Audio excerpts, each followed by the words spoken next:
No man can step in the same river twice because the river has changed and so has the man. So as you're going through your journey, know that the obstacles you face will never be the same, and neither will you. You can grow and choose the path that you follow. And it will change you for the better. Hello, everyone. I am so excited to bring you my brand new friend, Elise Woodworth, and she is going to be sharing her incredible story of mindset transformation with all of us today. Welcome, Elise. I'm so excited to have you here. Thank you for having me. I'm really pleased to be here with you. Excellent. All right. So this is a podcast about the mindset. And so we're going to dig real deep into some mindset transformation that you can share with us. But before we do that, can you please introduce yourself to my audience? Yeah, well, my name is Elise Woodworth. I am a board relations coach. I work with nonprofits and their boards to help them overcome obstacles and get mission focused. I am also a mother of 5 children, an Air Force veteran, and a best-selling author. So I have a lot of varied experiences that I'm looking forward to sharing this afternoon. I love it. Well, thank you for your services. I appreciate everything that you've done for us. And what a handful. You got 5 kids at home. So you got a whole lot of things going on for you, which is amazing. You have a full life, as I would like to say. Not a crazy, busy life, but a full life. I like to say every day is a party. There you go. My oldest is 10, and then I have my youngest are twin 5-year-olds. Oh my and God. Really, we have something to celebrate every day. Oh, I love that. Already that attitude. I think that's it. We don't need to say anything more today. Okay, this was great. Thank you. Now, we have even more incredible stuff to share with you.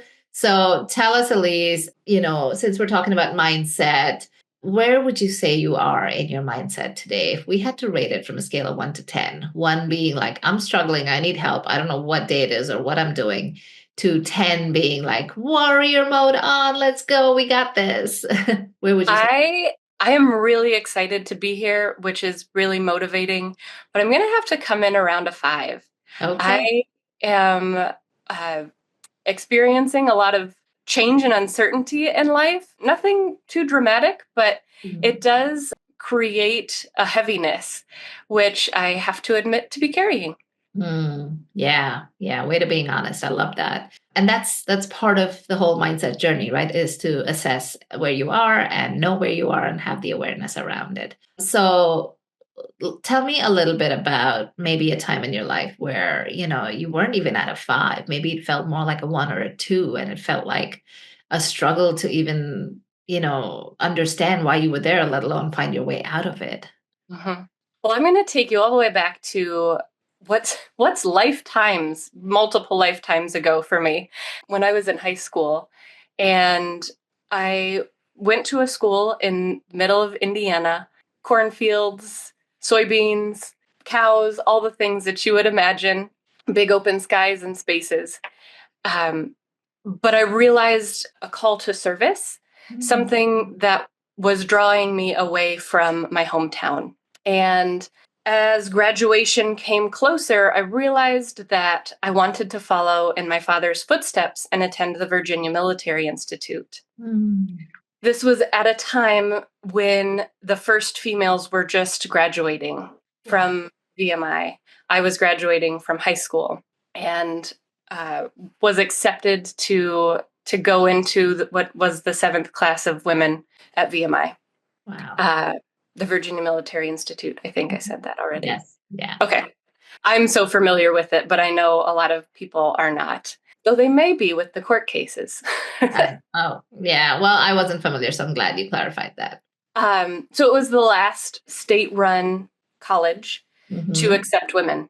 Wow. In the United States. It was in 1997 that the first women matriculated, and I matriculated in 2003. Wow.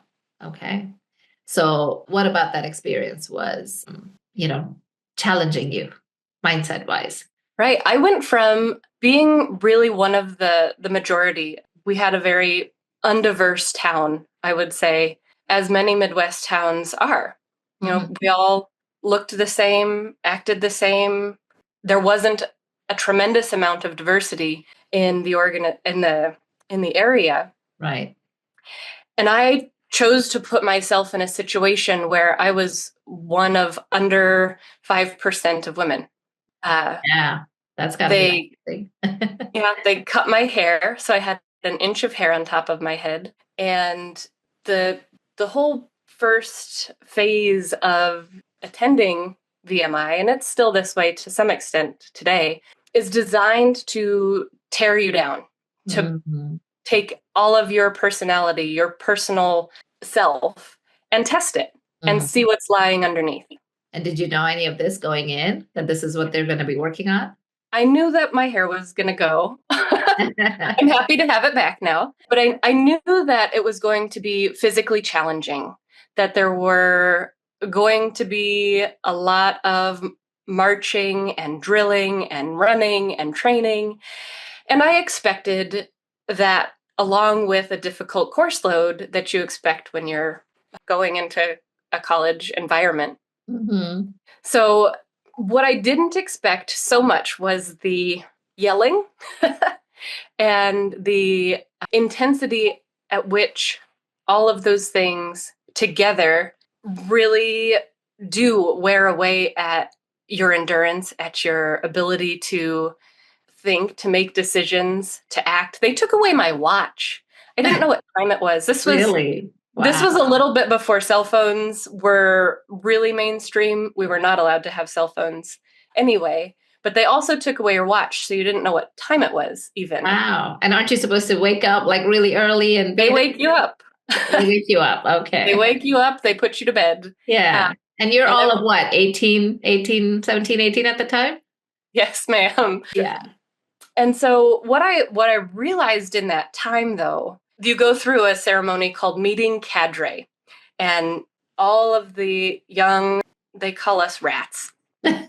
All the young rats are marched in and lined up, and we meet our cadre. And the cadre came, and they get really close into your face, and they're, "What are you doing at my school?" And I had some sort of answer, and he said, "Not good enough," and went away. And I remember thinking to myself, he's playing a game with me. This is a game, Mhm. Wow. and it's not a game they're going to win. Wow. So That's, I, yeah, yeah, that's an amazing thought. To it almost feels like that warrior inside of you just rose up and had an answer for you. But was there a time before that where you were like, what am I doing here? Why did I do this? I don't belong here. Were you feeling any of those feelings, or you just went right into warrior mode? Like, I'm here, I'm gonna fight it. in that moment, there was warrior mode for Yeah. sure, a fight response instead of a flight. But there, in those months following, where you're tired, you're hungry, you're distracted, exhausted, all of the things that it's designed to test. Yeah. When you're in those spaces, that's when you start to question things. Yeah. And am I really good enough to be here? Can I make it through the next day? And I'll share with you a piece of advice that one of the older females at the organization at school, she was a junior at the time, shared with me. She said, "You can do anything for 10 seconds. And all you have to do is make it 10 seconds at a time until taps," which Yeah. was night. And they would leave you alone Okay. after taps. Wow. And so it was just, instead of tackling the next phase or the next challenge, she made it very clear that if I broke it down into pieces that I could handle one Yeah. at a time, 10 seconds at a time, quarter mile at a time, 30 minutes at a time, until the bugle played taps, Oh, then I could do anything. it, And she was right. yeah. It's almost like this forced training to be in the present moment, right? Right now, what can I control? Right now, what can I do? How long can I go right now? Right. So I love that you had this like almost immediate fight response, and that became like a foundational kind of anchor for you to tap into every time you needed it. Mhm. And you had role models who helped you, kind of give you tips and ideas like that, like the 10-second thing. So, okay, so you're now trying to get through this program. How long was the entire like training process for? So the initial phase, which we call the rat line, ends about now actually. So from August to January, mid-January. Okay. It's about 6 months or so. And then it's the next 4 years. It's a 4-year college. So you don't get to put it down after you're a rat. You just become a fourth classman, and then and you have to work your way up to graduation. Yeah. And that transition point is called breakout. Mm. And many things have changed at VMI since I graduated. We were the last class to go through Breakout Hill, which was a very unique experience where it was January 24th for us, and I'll never forget the day. But they till up a hill and they make it muddy, and you have to climb up this mud hill as the culmination of Breakout. And when you get to the top, you have broken out, but you're covered from head to toe, in your ears, everywhere, in mud. Oh my God. And you're exhausted because you've been working out all day. And the fire department is waiting at the top of the hill to pressure wash you so you can get in the bus to go back home. Oh my God. What a intense experience, right? And 4 years of this, right? It's like, it's got to change you, right? As who you are, as a person. Mm-hmm. Yeah. It definitely made me look at things a lot differently, I think, than after VMI. I went into the Air Force and was again surrounded by very similar-minded, the warrior mindset type of people. It's like a warrior ethos is very, and people will joke about the Air Force being the most comfortable of all the services, which is most likely true. But we are no less warriors than you would think of the Marines and such. So, but when I separated from the military and I got into what we would call the civilian world, I realized that not everybody had that same approach. And it's contagious. Yeah. I have to say, the ability to look at things with a flight response. And I again was tested when I got out of the Air Force and felt that testing of my mindset, of my ability to perceive and react to situations. And I definitely felt that during that transition as well. Wow. And did you find that there were people when you were in the military who couldn't take it and quit? Or did everyone mostly get through? Not everyone makes it at VMI. Okay. It is something you volunteer. You're in some cases paying to go to school there, and going through a lot of those challenges and facing those obstacles doesn't appeal to everyone. Right. Yeah. Doesn't appeal to everyone. To me, there was an element of fun or challenge that I appreciated and kept me coming back for more.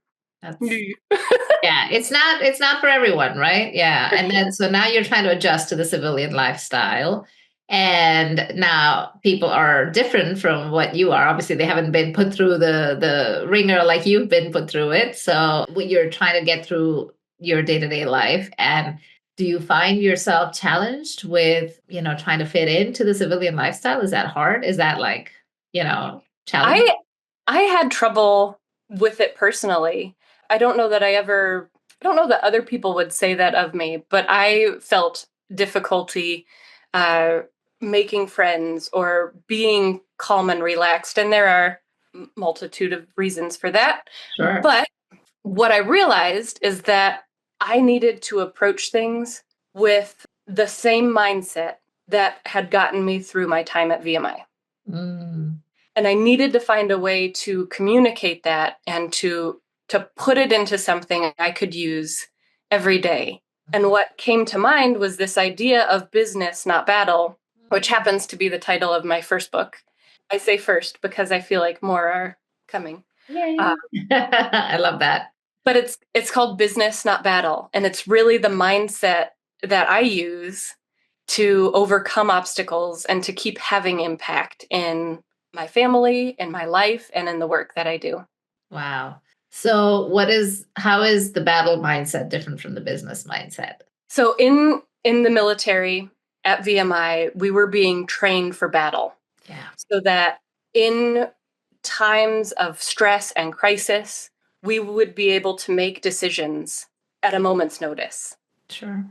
But with a battle mindset comes often stress, frustration, anxiety, contest, struggle. All those things come to mind when you think of battle. Yeah. And business, on the other hand, the way I define business is the mutually beneficial exchange of products, services, and ideas. Sounds so much less battles or like, intense. It sounds less intense than battle. And so when I come to an obstacle, you can push or fight against that obstacle. Or in my case, I use this idea that I'm in business and say, how can I make the best of this opportunity? And it's really a different way of approaching problems. Yeah. And what made you come up with this? I think it just popped into my head. I love alliteration when things have the same sound. And I think I realized that I was approaching life as a battle. And around the time I separated from the Air Force, I'd completed my MBA. And so in 2014, struck out on my own and started my own company, started my own business. Nice. And with that, I realized that I had to stop fighting life. I had to stop fighting all the time. Yeah. And I needed to be focused on business. And now it's something I teach to my kids. I'll say, are you approaching this? It sounds like you're in a battle. What do you need to do to be in business? And they've been with me through the book writing process and through the public speaking and all of the things. So they've heard and understand, but I love watching them shift their mindset and like teaching that to them at this young age. I'm just so excited to be able to help them in that way. That's amazing. So, it sounds like the military trained you to get into this battle mindset, right? And you had to kind of retrain yourself a little bit to shift gears to live in this civilian lifestyle and deal with the problems that come up here, because they're not all battle problems. What are some of the things that the military gave you that have helped you in life today? Well, the way that I've translated this business mindset comes from a military way to look at problems called the OODA loop. We're not going to go into that, but you can Google it. OOD. And I have come up with my own formula for how to do that with a more business focus. I use awareness, asking thoughtful questions, advocacy, and innovation to approach problems and ultimately choose the smoother and easier pathway, because I'm not in battle anymore. Yeah. Yeah. It sounds like there's a lot more thoughtfulness in your response now. I would say so. Yeah. And sometimes, I think this is a great reminder for everyone who's listening to, think about how they would respond to their situation if they had the opportunity to pause and reflect on the situation and ask certain pointed questions that will help you reassess what is actually going on. A lot of times I'll tell my clients when I'm working with them on their mindset, it's like, stop looking at the tree and back up and look at the whole forest. Now, what does that look like? Is it still like this one huge problem that you're facing, or is your problem a part of a bigger picture? And so, it's hard when you're dealing with the problem and you've been trained a certain way to go into that fight mode, or, like, I can't see the whole thing. I just want to go in and fix it, as opposed to then pausing. So I think a lot of what you're saying, from what I'm understanding, is to take some time to really assess the situation, ask some pointed questions that will give you a little bit of a bigger picture perspective on your problem, and then come up with a solution that feels less battlesome. Would you say? Yeah. Yes, I agree with that completely. And it's what's helping me through this current challenge and obstacle that I'm facing. And if it's okay, I'll go into that a little bit. Please, yeah, if you're open to sharing, I'd love to hear it. So I mentioned that I had 5-year-olds. I had two 5-year-olds. I also have 7, an 8, and a 10-year-old. Yeah, that's your hands full. Anyway, they're all, I Yeah. had 5 children in 5 years. And around the time that the twins were born, COVID hit. Okay. Massive change for everyone, massive pivot. We decided that we would pick up homeschooling. We only had a kindergartner at the time, 2 preschoolers and 2 infants. Really, what else can you do? So we picked up homeschooling and have really found that that works for our family and the way that we are approaching education and the world. So that has been great because I've been able to have my husband very close at hand through this journey. Mm. He works for the federal government and has been able to stay home. With returning to work full time, that is going to be less of something that I have available to me. Mm. And so I started to realize that I was having a response to this change as though it were a battle. I recognized that battle inside, the stress, the frustration, the anxiety. And I said, wait a minute, I've been through this before. This is nothing nothing I can't handle. There you go. Love it. And so I'm starting, and it's why I said 5 at the beginning of where my mindset is right now. I'm currently walking through the awareness and the questioning that I need to awareness of the situation and what my needs are going to be and what questions I need to ask and have answered. And I'm currently in that phase of walking through that journey from the 5 back to a solid positive number. Nice. Yeah. And I love that because it almost is a testament to how life can continue to throw challenges our way, right? And even though you may have overcome this huge challenge once in your life or twice in your life, there's no guarantee that there won't be a challenge again. And you won't be reminded to reuse all of your tools once again. But the beauty of that is that you have a toolbox. You have a toolbox that not only are you very familiar with, but you also taught it to other people. And so now you can just go right into it and start applying it. And even though you're at a 5, you know that you have this belief and this confidence that you will get through this, right?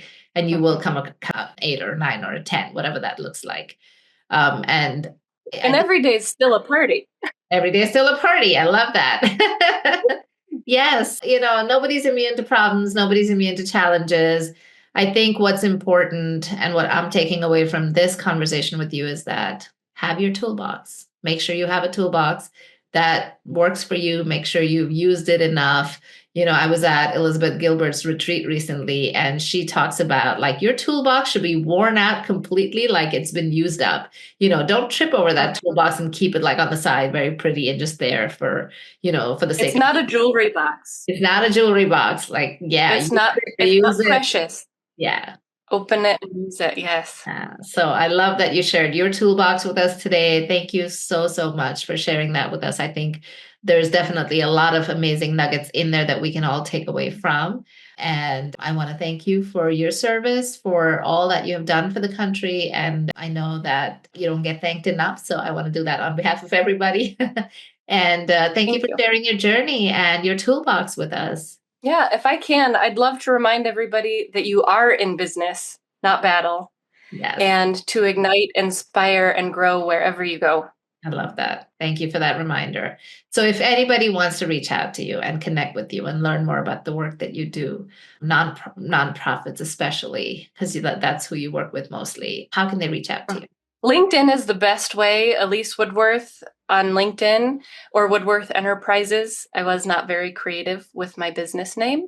You can also check out my website. It's www.betterwithwe.com. Kind of a play on we're better together. Beautiful. Awesome. Do you have a favorite quote that you'd like to share with my listeners? Oh, many. I will go with this one. It's a Greek philosopher, and I'm really bad at Greek, so I'm just going to say, no man can step in the same river twice, because the river has changed, and so has the man. Ooh, I love it. And so as you're going through your journey, know that the obstacles you face will never be the same, and neither will you. You can grow and choose the path that you follow. And it That's will, what I yeah, it will change you for the better. I love it. That is so true. That was beautiful. Thank you so much for sharing that.